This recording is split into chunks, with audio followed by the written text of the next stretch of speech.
जवाब दीजिए। आप भड़का रहे हैं लोगों पर, वो आरोप लगा रहे हैं सीधे तौर पर। आपके सांसद, आपके एमएलए। रुका जी, 40 सेकंड हमको दे दीजिए। ऑलराइट, अनुराग भदौरिया रुकिए 40 सेकंड, फिर उसके बाद आती हूँ आपके पास। देखिए, राम गोपाल यादव जी अपने लड़के को लोकसभा में भेज दे रहे हैं। स्वर्गीय मुलायम सिंह यादव जी अपने लड़के को मुख्यमंत्री बना दिए। शिवपाल ने अपने लड़के को सांसद बना दिया। और ये मुसलमानों को, लड़कों को पत्थर पकड़ा दे रहे हैं, वो मारे जा रहे हैं। उनके घर वालों को क्या होगा? तो देखिए, ये मेरा तो मुसलमानों से भी अपील है कि समाजवादी पार्टी का चेहरा और चरित्र समझ लीजिए। आपके हाथ में पत्थर पकड़ाएंगे और अपने बच्चों को विधायक और सांसद बना रहे हैं। ओके, देखिए, पूरी साजिश थी। हाँ। और उस साजिश अनुराग भदौरिया, आपकी पार्टी पर यह बड़ा आरोप लग रहा है, किसी और पर नहीं, आपके पार्टी के सांसद पर, आपके पार्टी के एमएलए पर, जो वहां खड़े होके भाषणबाजी कर रहे हैं। मस्जिद थी, है और रहेगी। अरे कोर्ट में ना मामला। देखिए आपने देखा कि भारतीय जनता पार्टी के प्रवक्ता जवाब नहीं दे पा रहे कि 4 लोगों को किसने मारा। क्या ये कह सकते हैं 4 बच्चों की मौत कैसे हुई? आपसी झगड़े में मारे गए हैं। कह पा रहे हो डंके की चोट पे? आपसी झगड़े में मारे गए हैं। हिंदुस्तानी बच्चे थे, हमारे यहाँ के बच्चे थे। लेकिन तो पत्थर पकड़ा रहे हो भदौरिया, हम मुसलमान के लड़कों को, मुसलमान के लड़कों को शहीद करा दे रहे हो, उनको मार डालना है, उनकी हत्या करा रहे हो। बच्चे चाहे हमारे हो, चाहे हिंदुस्तानी बच्चे हैं, आज हमारे आपके बीच में नहीं है।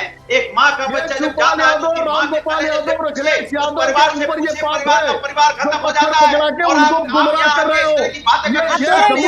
मत, किसी को कुछ समझ में नहीं आ रहा है। मैं डिबेट को आगे बढ़ा रही हूँ। आज माँ के आंसू आप लोगों को दिखाई दे रहे हैं, तभी आपको अपने एमएलए और सांसद को शट अप कर देना चाहिए था जब वो वहां पर भड़काऊ भाषण दे रहे थे। कोर्ट का आदेश है ना अनुराग भदौरिया जी, कोर्ट का आदेश है ना, कोर्ट का आदेश है। किसी हीरो का डायलॉग नहीं है कि आपको पसंद आएगा मानेंगे, नहीं पसंद आएगा नहीं मानेंगे। बहुत सिंपल सी बात है। अब मुझे आगे बढ़ने दीजिए, मुझे आगे बढ़ने दीजिए। कोर्ट का आदेश था कि वहां पर सर्वे होगा। सर्वे कौन मौजूद नहीं था? सांसद मौजूद था वहां पे जब ये जिस तरह का बवाल हुआ, सांसद था मौजूद। अरे मैं कह रही हूँ, कह रहा मैं मौजूद नहीं हूँ।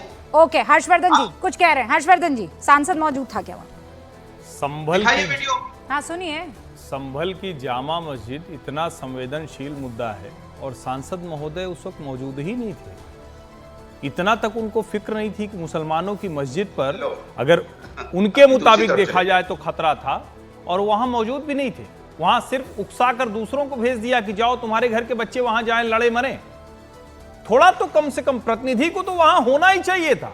ये तो आप अपनी पोल खोल रहे हैं अनुराग जी। अच्छा, प्रतिनिधि होता तो कहते क्यों नहीं होना चाहिए था? अगर सांसद वहां पर होता तो क्या डीएम, एसपी, सीओ वो इस तरह की हरकत कर पाते जो आप आरोप लगा रहे हैं? क्या बनाना चाहते हैं आप तो आरोप लगा रहे हैं ना कि मस्जिद के खिलाफ सब कुछ किया गया। अनुराग भदौरिया, अनुराग भदौरिया सुनिए ना, यहाँ शब्दों की पत्थरबाजी मत कीजिए। आप इत्मीनान से 4 बच्चे खोए हैं, 4 बच्चे खोए हैं सर, 4 बच्चे। इत्मीनान से आपने अपनी बात रख ली, आपने अपनी बात रख ली। मेरे 3 और मेहमान यहाँ पर बने हुए हैं। बहुत मजाक हो गया सर, बहुत हो गया। अब रुक जाइए, अब रुक जाइए। 3 और मेहमान हैं, पहले बात रख लेने दीजिए, उसके बाद आपको काउंटर का मौका तो मैं दे रही हूँ। आधे से ज्यादा टाइम आप ही ने अपनी बात रखी है। चीखिए मत, अब सुन लीजिए ना। आपने अपनी बात रखी, उनको अपनी बात रखने दीजिए। मैं अब आपको आगे नहीं, फिर समय नहीं दे पाऊंगी, समझिए आप। 4 लोग अपनी बारी का इंतजार कर रहे हैं, आप यहाँ शाब्दिक पत्थरबाजी कर रहे हैं। हर्षवर्धन त्रिपाठी जी अपनी बात रखिए और उसके बाद 3 और मेहमान। रूबिका जी, मेरा ये मानना है कि जो संभल में हुआ बेहद दुर्भाग्यपूर्ण है। उन परिवारों का घाव अब कभी किसी तरह से नहीं भरा जा सकता। ये नेता लोग कुछ भी बोले, और दुर्भाग्य से अखिलेश यादव हों, राम गोपाल जी हों, शिवपाल जी हों और जियाउर रहमान बर्क हों, ये सारे लोग और उसको उकसाने की बात कर रहे हैं।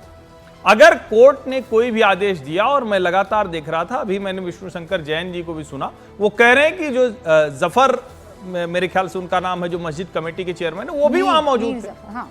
ये कौन लोग थे जो 3 तरफ से पुलिस को घेर रहे हैं? और मुझे तो बड़ा आश्चर्य होता है, आप अपनी ही मस्जिद पर पत्थरबाजी कैसे कर सकते हैं?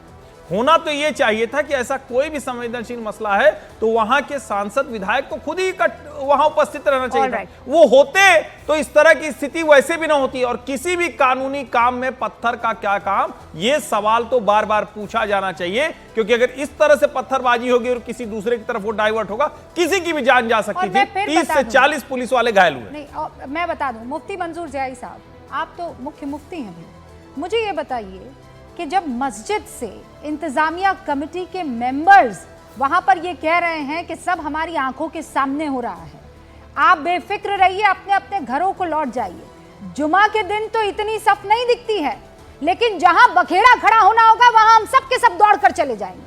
अरे क्यों भाई, ये पत्थर कहां से आए?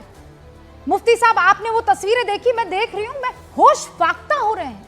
मतलब एक मकान बन जाए, इतने पत्थर एक ही जगह पर कैसे आ सकते हैं?